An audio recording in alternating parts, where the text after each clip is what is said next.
This episode is brought to you by Fox One. Watch all 104 matches of the FIFA World Cup live in 4K for just $19.99 a month with 3 days free. Build your own multi-view, choose up to 3 streams, and follow player spotlights. Stay on top of every moment with live stats, highlights, and instant replays.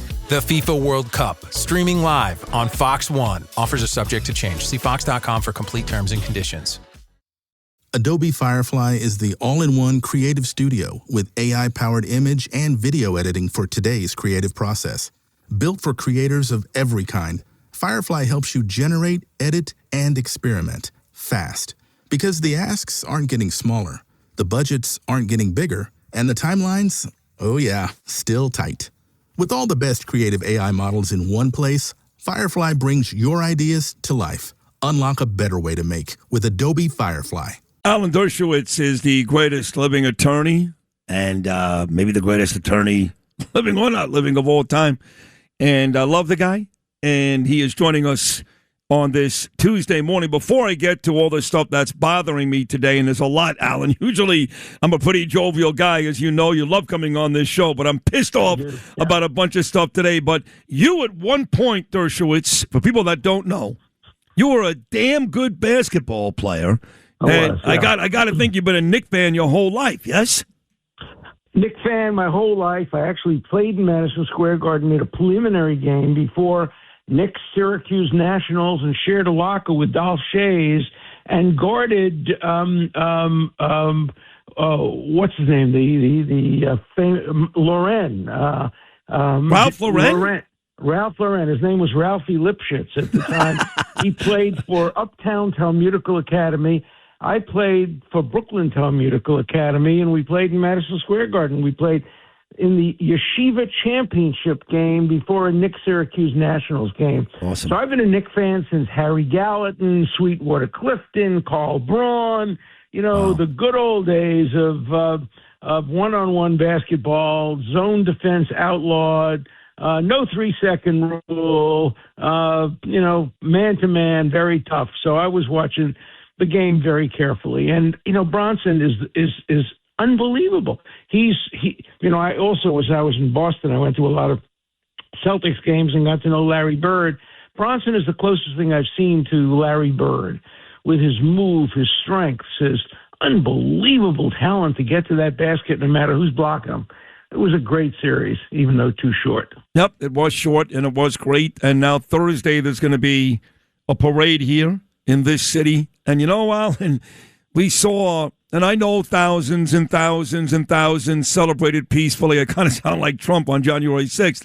But a few rotten apples can certainly ruin it. And we looked like L.A. We looked like Detroit. It was terrible. And I will also tell you that the media hid a lot of stuff, that it was worse than they even said. Police cars, more damages, more cops got hit than they reported, more fires. It was bad. And, the idea of putting 3.5 million people in Lower Manhattan on Thursday, yes, during the parade, it'll be that little perimeter. There'll be plenty of cops there. But once that thing disperses later in the day, I don't want to be in Manhattan. I mean, we have proven the last couple of weeks that we really can't behave. It was terrible. No? Well, and I think it's going to get worse. I think, to move to the next subject, I think that the kind of terrorist plots we saw yesterday, the day before, against President Trump, against his birthday, I think we're going to see more of those as Iran gets more and more money under this deal to give to its terrorist surrogates.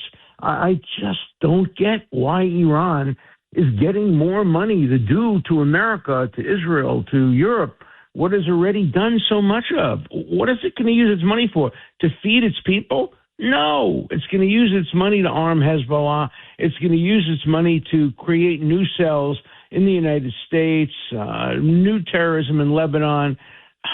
I just think we're going to see more terrorism as the result of it, depending on what the deal really is. We don't know the deal. All we know is there is a memorandum of understanding. I hope it applies as well to money not being used to subsidize terrorist groups around the world. Yeah, but how are we going to stop that? You're 100% right. The deal stinks. What we know about the deal stinks. What we don't know about the deal stinks. It's Obama's deal all over it again. And they keep, and what Mike Laura told me this morning was, that they don't get money unless they release the uranium. They call it the dust. Now, do you think that the Iranians, even with the promise of money, are going to voluntarily? You're telling me that we have a deal that will only go through if Iran gives up something, not us? How dumb do I look? Well, Iran will give up something. It's going to have kind of cosmetic approaches to the deal. It's going to give some dust back. But, there are other places underground. While it was speaking now, they are still developing a nuclear capacity. Even the anti-Trump people are saying now they have a greater incentive to develop a nuclear weapon than they ever had before. And, I think that the only country that's going to stop them from doing it is Israel. And I hope the United States doesn't stop Israel from defending itself against Hezbollah and against Iran. If Iran dares to attack Israel, I would hope that Israel would respond without calling Donald Trump, would do what previous prime ministers Begin did and Olmert did, and said to America, look, we appreciate your support, but we are a country that has to defend our own people. Mm-hmm. You have to defend your people. We have to defend our people. So we have to make our own decisions about how to respond to threats to our people. I hope that will be Israel's approach. Well, that's what Bibi said yesterday. Bibi thinks. Yeah, that's what Bibi. No. Look, I love Trump more than anybody, okay? Yeah. But I'm disappointed. I am. And, I keep being told by all of his sycophants, and I'm one of them, okay? Sid, you got to understand he's playing chess. Listen to me. I'm tired of hearing that. I don't like the fact that he comes out and he says all these wonderful things about Mamdani. It hasn't worked. New York has gotten worse, okay? It's not like, look what Trump achieved because he called Mamdani nice. It hasn't worked. He calls Mamdani nice things. He says nice things about Erdogan. He says nice things at the G7 summit this morning about the Iranian leadership these days. But Bibi's an asshole. Bibi's difficult. Bibi's a bad guy. I'm getting tired of that, Alan. I'm sorry. Yeah, no, so am I. Remember, chess was invented by the Iranians, and the only solution to this thing is shach-mes, checkmate. That's an Iranian term. The leader has to die. The heads of the other side, the heads of Iran, have to be destroyed. The regime has to be destroyed. There will never be peace in the Middle East with the mullahs in charge, with the Iranian guard in charge. All we're getting is we're kicking the road. And, whoever the next president is going to have this problem in spades over and over and over again. And so we had a chance to destroy Iran. 2 more weeks, 3 more weeks of intense military action might have done it. Yeah, it would be at great cost and at great risk. But so is this deal at great cost and at great risk, giving billions of dollars to a regime that we know never spends a nickel on its own people, only spends money on exporting terrorism, is not a good deal. So I'm hoping that when we see the memorandum of understanding, it'll be better. When we have the 60 days of negotiation, it'll be better. And I'm hoping that people like you and me putting a little bit of counter pressure on a president who we support may make him get tougher. And during the negotiating period, make sure that this money doesn't go to be able to be spent on Hezbollah and terrorists like the kind that attacked the White House the other day, wanted to attack the White House the other day. That's our future. Well, he may get mad, too. I mean, he may end up getting mad at me and you. And Mark Levin Levin has also said a couple of things on his show, which is he certainly has. And he loves Trump. And they love each other, Trump and Levin, just like Trump loves me and loves you. So, listen, I'm going to Israel Thursday morning, okay? I'm leaving. Good. Say Thank you. Shalom. Go in Thank peace. you. I am. I have the opportunity again to speak at this amazing JNS International Policy Summit. Bibi and Huckabee speak Sunday night. They open the program. It's a 3-day program every year. And I'm in the last block. Me and Mark Levin, we close out this amazing thing. Send them all my best. I will. I wish I could go. Yeah. It's at the beautiful Waldorf Astoria in Jerusalem. So I'm on the way, and I am talking to Israelis every day. They love me there, okay? And not that long ago, President Trump, his approval rating in Israel, much higher than Bibi, was like 99%. And I am telling you, talking to multiple, not one, not two, more like 10 or 20 Israelis every day, they are furious. They really believe that President Trump is playing a game with them. Again, constantly berating Bibi and allowing Iran somewhere down the road to get millions, even though we're lying, too, because I know for a fact there are Arab nations that have already paid Iran. They've already paid them to help with their ships and all that. We knew about it. We didn't stop it. So the Israelis, I'm telling you, Alan, are really pissed off. Well, I understand that. I have one hope. I heard a report that one of the biggest critics of the deal is Mark Rubio inside the White House, that he is not happy with the deal. And Mark Rubio is the smartest guy in the cabinet. And as far as I'm concerned, just absolutely brilliant and my nominee for the next president. Me too. But I hope Mark Rubio would have influence on the president over the next 60 days to make sure whatever ultimate deal is distinguished from the memorandum of understanding emerges is a much, much, much tougher deal. Because this deal, Barack Obama, who did the worst deal possible, yesterday said this deal is worse. Now, I don't believe anything Obama says, but, if he says this deal is even worse, you got to at least look at it and see. I haven't seen the deal. You haven't seen the deal. Obama hasn't seen the deal. Let's keep an open mind because, we know that the Democrats are much worse. And let's hope that Rubio and others and you and Mark and others can influence the president in the direction of being tougher and understanding that the Iranians are the Nazis of today. They are the Hitlers, the Goebbels, and the Goerings of today. If they had the opportunity to murder 6 million Jews, they would. If they had the opportunity to destroy America, they would. We didn't negotiate with Great Britain. Hitler wanted to negotiate with Churchill. Churchill said, you don't negotiate with people like Hitler. You destroy them. And that's what Trump ought to be doing. He ought to be Churchillian. He ought to be following Churchill. And Churchill was outnumbered and outgunned. The United States is not outnumbered and outgunned. We have the opportunity to do this a la Churchill instead of doing it a la Chamberlain, which is what we're doing. 100%. And we're live from the living room as Doug eyes up the match day spread. He's reaching for the Buffalo wing. Perfect. Hang on, what's this? Oh, he's gone for a can of Pepsi too. Incredible. What a finish. Sensational combination. Look at the delight on his face. There's no doubt about it. It just tastes better. Match days deserve Pepsi. Food deserves Pepsi. Grab a pack of Pepsi Zero Sugar for today's match. It's poetry in motion. By the time I hit my 50s, I'd learned a few things, like how family is precious. Work can always wait. And 99% of people over 50 already have the virus that causes shingles. Not everyone at risk will develop it, but I did. The painful, blistering rash disrupted my life for weeks. Don't learn about your shingles risk the hard way. Talk to your doctor or pharmacist today. Sponsored by GSK. So, in the past, I disagreed with people, but I didn't, Alan, necessarily want to physically harm them.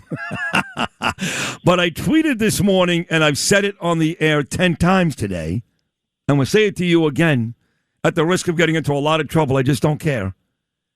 Every time I see Brad Lander, I want to punch him across the face. Is that bad? Look, I'll defend you if you do. And he's one of the most despicable human beings. Look, the problem we have in America are the Brad Landers of the world, the Jews who hate themselves because they're Jewish. We've had that before. Thousands of Jews voted for Nazi Germany, voted for Hitler, and then ended up in the camps.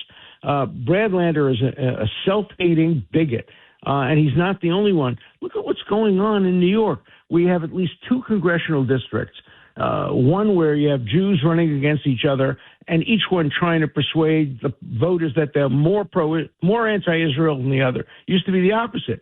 You have that in the Goldman race. You have that in the Kennedy Schlossberg race. You have that in the Bronx. We're going to get 3 members of Congress from New York City who are anti-Israel unless things change, and they'll be Jewish, some of them, and so it's the self-hating, anti-Israel, anti-Jewish Jews that are giving cover to the non-Jewish haters, and that's been a real problem. And Lander is absolutely the worst, and anybody who votes for Lander whether you're Jewish or not Jewish, you're not voting for America. You're not voting for peace. You're not voting for justice. You're voting for bigotry. You're voting for a modern version of the Ku Klux Klan directed against Israel and against Judaism and against Jews. So, if you punch Lander, I'm not in favor of punching, but if you do it, call me. I'll be your lawyer pro bono. Oh, my God. This is fantastic. What a great morning. Don't punch him, though. No, I'm probably not going to punch him, though. Sue him and right. He's going to the truth about him. What we have to say about Brad Lander is we'll stop telling the truth about you if you stop lying about us. Love that. And that's what he's doing. Yeah. Love it. No, he's going to win by a landslide, too. I don't like Daniel Goldman either. I'm not a big fan of his either. Me either. Yeah. But he's been a decent centrist Democratic congressman. But, Lander is horrible.